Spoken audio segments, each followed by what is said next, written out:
Best varicose veins చికిత్సనే పొందండి. నొప్పి లేని చికిత్స కోసం సంప్రదించండి ఎవిస్ హాస్పిటల్. నమస్తే రమ్మగారు. నమస్తే జయ. మంచి చందమామ కథ ఒకటి చెప్తారా?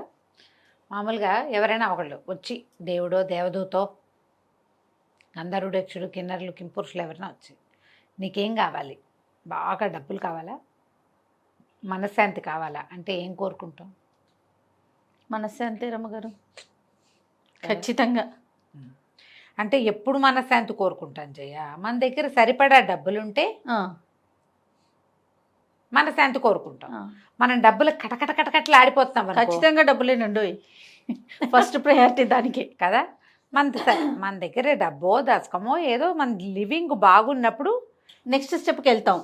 మనశ్శాంతి కావాలనుకుంటాం. మనకు డబ్బులు లేకపోయినా పర్వాలా, మనశ్శాంతి కావాలని ఎప్పుడు అనిపిస్తుంది? డబ్బులు ఉన్నా కనిపించేది అది. అదే నెక్స్ట్ స్టెప్ అయితే మనశ్శాంతి. దీని మీద ఒక కథ చెప్తాం. ఓకే, ఇంకా నన్ను అడుగుతున్నారు అనుకున్నాను రమ్మగారు.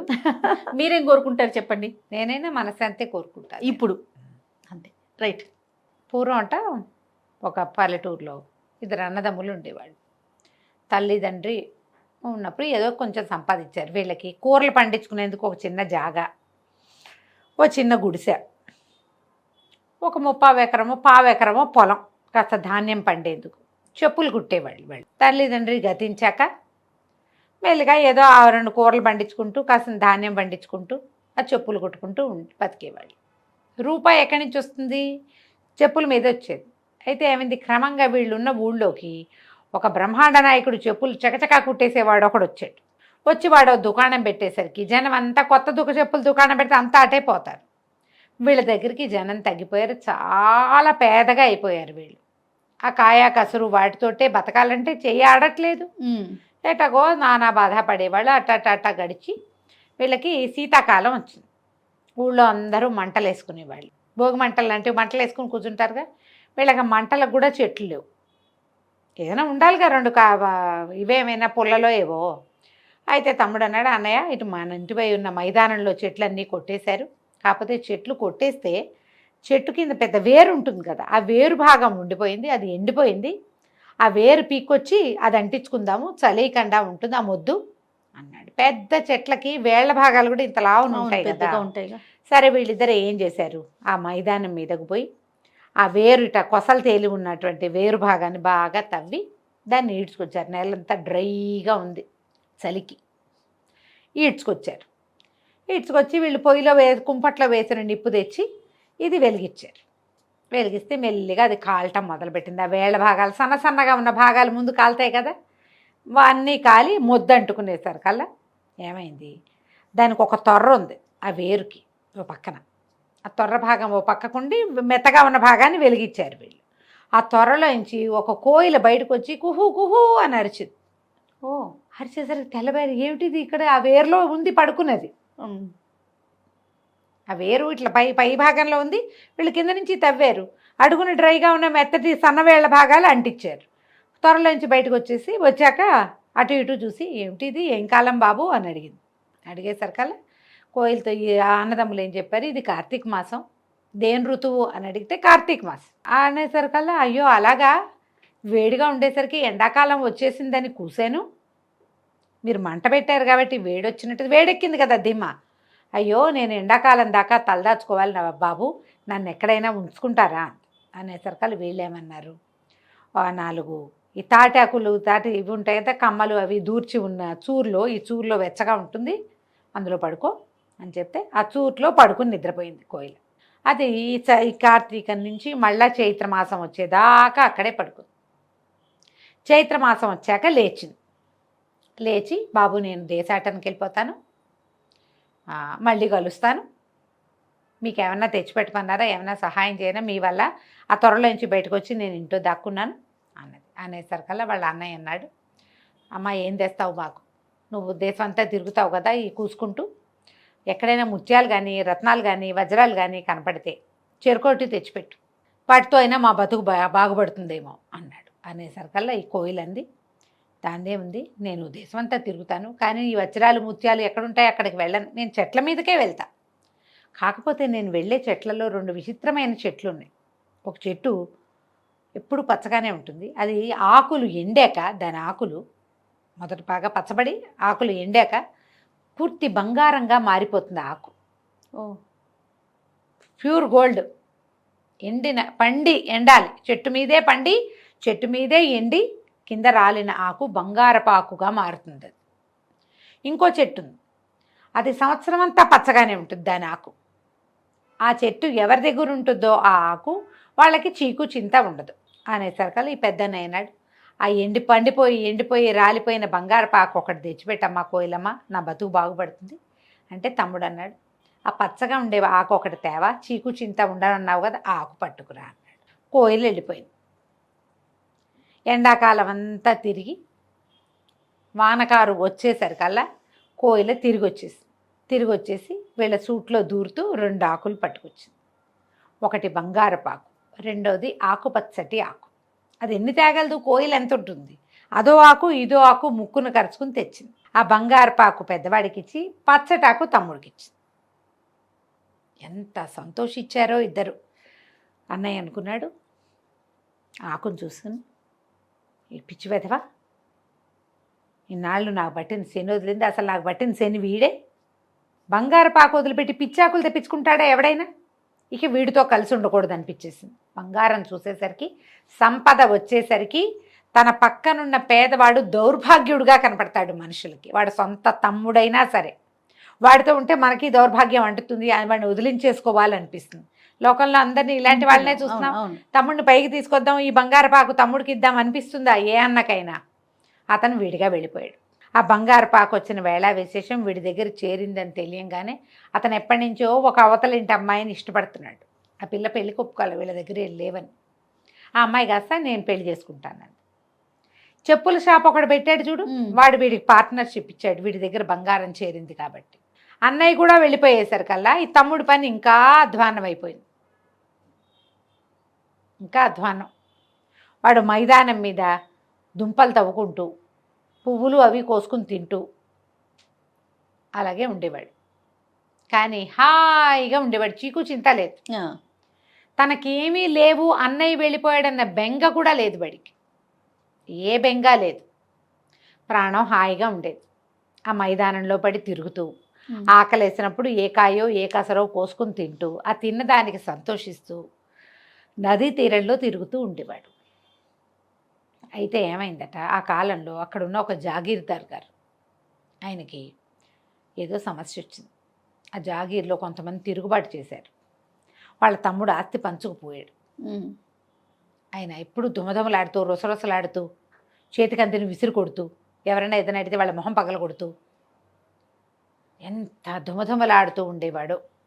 అయితే ఒకనాడు ఆయన ఈ మైదానం మీద వ్యాహ్యాలకి వెళ్ళి ఆ నదిగా ఒడ్డున కూర్చునున్న తమ్ముడితోటి కాసేపు మాట్లాడాడు. ఆ తమ్ముడు ఈయన కులాసగా కబుర్లు చెప్పుకున్నారు.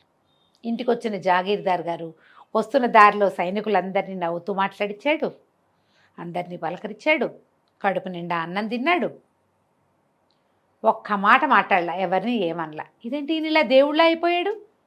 ఆశ్చర్యపోయారు. ఏమిటి అని ప్రశ్నించారు. ఆ కష్టాలు అందరికీ ఉంటాయి, ఏం చేస్తాము, అవే పోతాయి, మన పని మనం చేసుకుంటే బాగుంటుంది, ఎందుకు వచ్చింది ఈ తగాదాలు ఇవన్నీను అనేసరికి ఆశ్చర్యపోయారు. ఎలా ఈయనలో ఈ మార్పు వచ్చింది? అప్పుడు వాళ్ళల్లో ఒకళ్ళిద్దరు ఏం చెప్పారంటే, ఏ రోజు సాయంత్రం ఇక్కడ అందరినీ అరిచి చేతిలో వస్తువులన్నీ విసిరుకొట్టి కత్తిపుచ్చుకుని గుర్రం ఎక్కి వెళ్ళిపోయిన జాగీర్దార్ గారు సాయంకాలం వచ్చేటప్పుడు ఈ అన్నదమ్ముల్లో చెప్పులు కుట్టే వాళ్ళల్లో ఉన్న రెండో వాడితోటి చాలాసేపు నది ఒడ్డును కూర్చొని మాట్లాడాడు. వాడి దగ్గర నుంచి తిరిగి వచ్చాక ఈయన ఇలా దేవుళ్ళ అయిపోయాడు. అందరూ ఆశ్చర్యపోయారు. ఇక అక్కడి నుంచి చూడు మొదలుపెట్టి అధికారులు వాళ్ళు వీళ్ళు అందరూ వచ్చి ఈ చిన్నవాడితో మాట్లాడేవారు. మాట్లాడంగానే వాళ్ళకు సంతోషం వచ్చేది, హాయిగా ఉండేది. ప్రతి వాళ్ళు వచ్చిన వాళ్ళు ఏదో ఒకటి పట్టుకొచ్చి ఇచ్చేవాళ్ళు. జాగీర్దార్ గారు ఎప్పటికప్పుడు వచ్చి కాసేపు కబుర్లు చెప్పేవాడు. ఓ ఉత్తరీయం తెచ్చేవాడు, ఓ చొక్కా తెచ్చేవాడు, ఓ ఏవి తెచ్చేవాడు, భోజనాలు తెప్పించేవాడు.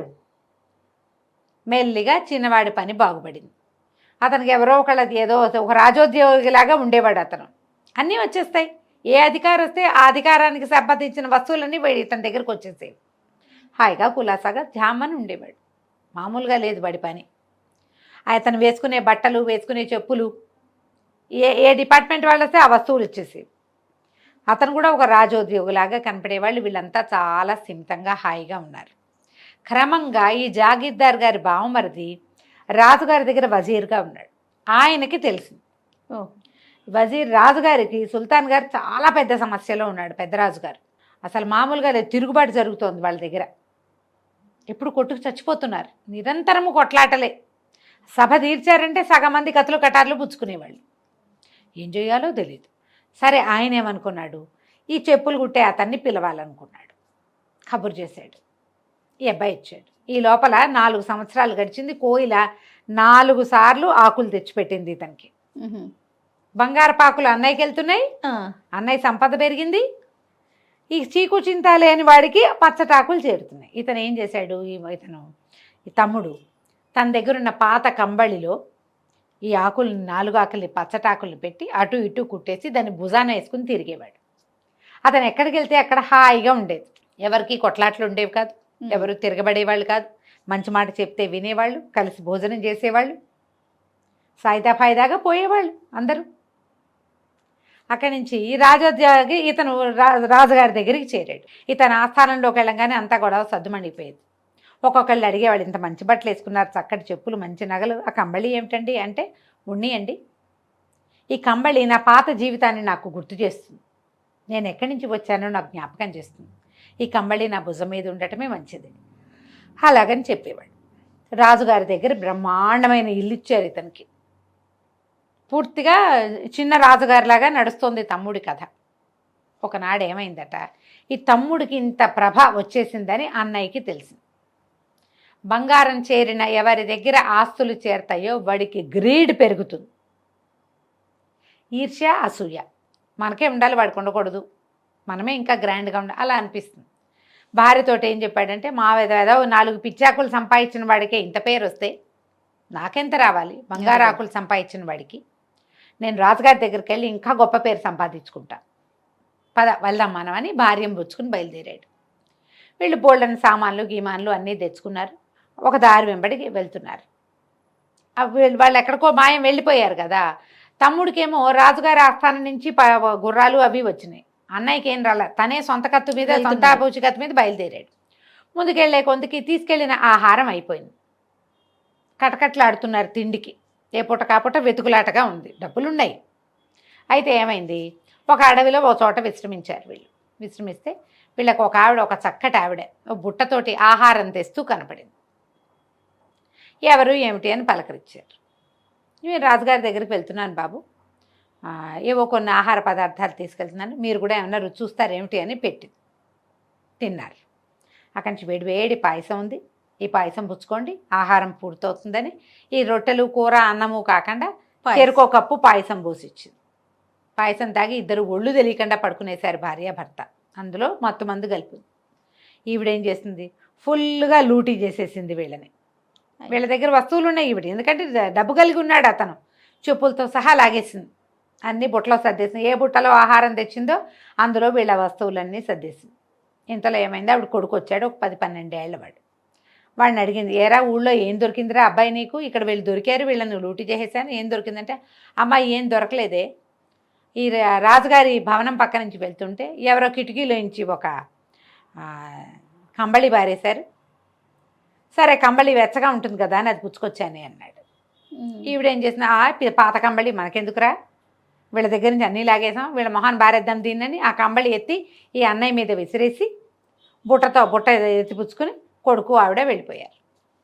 అన్నయ్య నిద్రలేచి చూసుకున్నాడు, చెప్పుల దగ్గర నుంచి ఏమీ లేవు. భార్య నిద్రలేచింది, ఏమిటండి అన్నీ పోయినట్టున్నాయి అంది.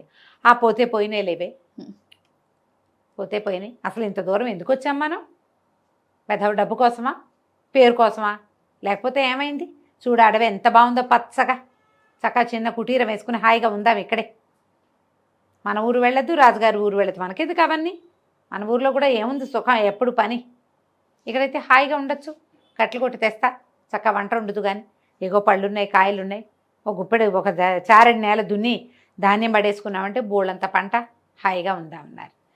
ఎక్కడి నుంచి వచ్చింది ఈ కంబళి, అక్కడి నుంచి తమ్ముడు.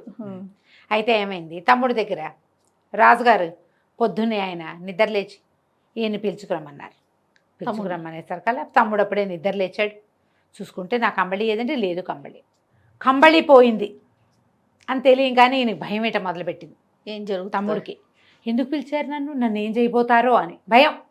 అప్పటిదాకా ఏ భయమూ తెలియకుండా ఉన్నాడు. వెతుక్కుంటున్నాడు కంబళి కోసం, ఎంత వెతికినా దొరకల. ఒక కుర్రాడిని పనిలో పెట్టుకున్నాడు. వాడు ఈ పాత కంబళి ఎందుకని కిటికీల నుంచి కిందకి విసిరేశాడు. ఓహో, ఆ కంబళి ఆ కుర్రాడి దొరికింది, అది వెళ్ళిపోయింది అవతలకి. భయపడుతూ రాజుగారి దగ్గరికి వెళ్ళాడు. ఎప్పుడైతే ఇతను మీద కంబళి లేకుండా ఎదురుపడ్డాడో రాజుకు చిరకు ఏమిటి వీడి మొహం, చెప్పులు కుట్టేవాడు వీడిని నేనెందుకు పిలిచాను, వీడిని ఇక్కడెందుకు పెట్టుకున్నాం మనం, సభలో వాళ్ళందరిని అడిగాడు. మనం ఈ చెప్పులు కుట్టేవాడిని ఎందుకు పిలిచాం అంటే, ఏమోనండి మీరు ఎందుకు పిలిచారో మాకు తెలీదు అని వాళ్ళలో వాళ్ళు కొట్టుకోవడం మొదలుపెట్టారు. వాదించుకుంటున్నారు. సభ అంతా రణరంగం అయిపోయింది. ఆ చెప్పులు కుట్టేవాడిని బయటికి తోసేయండి అన్నాడు రాజు. బయటికి తోసేశారు. బయటకు వచ్చేసాడు. వచ్చాక అనిపించింది, ఎందుకు నేను ఇక్కడికి వచ్చాను, పాత గుడిసెకి వెళ్ళిపోతే సింతంగా ఉంటుంది. అదే మన ఆస్తి ఏది, మనం ఓన్ ప్లేస్కి వెళ్ళిపోతాం. సమస్యల్లో ఉన్నప్పుడు ఏం చేస్తారు, ప్రతి వాళ్ళు సొంత ప్రాంతానికి వెళ్ళిపోతారు, అంతేగా. సరే తన వైపుగా నడవటం మొదలుపెట్టాడు. అడవి దాటి ముందుకెళ్ళాడు. అడవి లోపలికి వెళ్ళేసరికల్లా ఓ చిన్న గుడిసె కనపడింది. అన్నయ్య అందులో నిద్రపోతున్నాడు. వదిన వంటకేస్తుంది. గుడిసె లోపలికి వెళ్ళాడు. ఆవిడ రావయ్య మరిది భోజనం చేస్తావా అంది. అంతకుముందు ఎప్పుడూ లేదు. అదే కదా. ఆ కంబళి చూసేసరికల్లా వీడికి స్థిమిత వచ్చేసింది. కూర్చున్నాడు. అన్నయ్య నిద్ర లేచాడు. ఏరా తమ్ముడు, రాజుగారి దగ్గర నుంచి వచ్చావా, నువ్వు కూడా ఇక్కడే ఉంది కానీ మనం కలిసి ఇక్కడే ఉందాం అన్నాడు. అనగానే వీడికి నవ్వొచ్చింది. ఇక్కడ ఎందుకన్నయ్య, మన ఊరు వెళ్ళిపోదాం, ఇక్కడొద్దు, ఈ కంబళి పుచ్చుకొని వెళ్ళిపోదాము, మన ఊరు వెళ్ళి మన చారెడు పొలం పండించుకుందాం, మన దోసెడ్ జాగాలో కూరలు పండించుకుందాం, మన గుడిసెలో మనం ఉందాం, ఏమొచ్చినా అక్కడికే వస్తాయి ఇంకా అని కంబళి భుజాన్ని వేసుకుని అన్నయ్య వదిన చెరో పక్కన నడుస్తుండగా తమ పాత ప్లేస్కి వెళ్ళిపోయారు. వాళ్ళు హాయిగా ఉన్నారు ఎప్పటికీ. వాళ్ళకి ఇంకెప్పుడు కోయిలు వచ్చి వాళ్ళకి ఏమి ఇవ్వలే. కానీ ఆ పాత 4 ఆకులు ఆ కంబళిలో దాక్కుని వాళ్ళ ఇంట్లోనే ఉన్నాయి. అలానే ఉన్నాయి. వాళ్ళు ఎప్పుడూ చీకు చింత లేకుండానే ఉన్నారు. మళ్ళీ బంగారం చేరింది అనుకో, మళ్ళీ గ్రీడ్ వస్తుంది, అంతే, మళ్ళీ ఓర్వలేనితనం వస్తుంది. బంగారం లేదు, ఎప్పటికీ వాడని పచ్చాకులు వీళ్ళ దగ్గరే ఉన్నాయి. వాళ్ళు స్థిమితంగానే ఉన్నారు. రాజుగారు ఎప్పట్లాగానే కొట్టుకుంటూ ఉన్నారు. జాగీర్దార్ గారు ఎప్పట్లాగానే ఉన్నాడు. ఆ ఊరు వాళ్ళే వచ్చి వీళ్ళని చూసి వెళ్తూ ఉండేవాళ్ళు, అంతే. కథ కంచికి మనం ఇంటికి. చాలా బాగుంది రమ్మగారు. చీకు చింత లేకుండా ఉండటమే నిజమైన వరం, అంతే. డబ్బులు లేవు, డబ్బో బంగారం వస్తే చీకు చింత ఆటోమేటిక్గా వస్తుంది. అవి ఉన్నా వాటిని ఊరికే ఉపయోగపడే వస్తువులుగానే ఉంచుకోవాలి తప్ప మనం పెరిగిపోకూడదు. ఆలోచనలో ఉండాలి. అది సరిగ్గా. ఎంత బాగుంది చూడు కదా. చాలా బాగుందండి. నమస్తే రమ్మగారు. నమస్తే చేయ.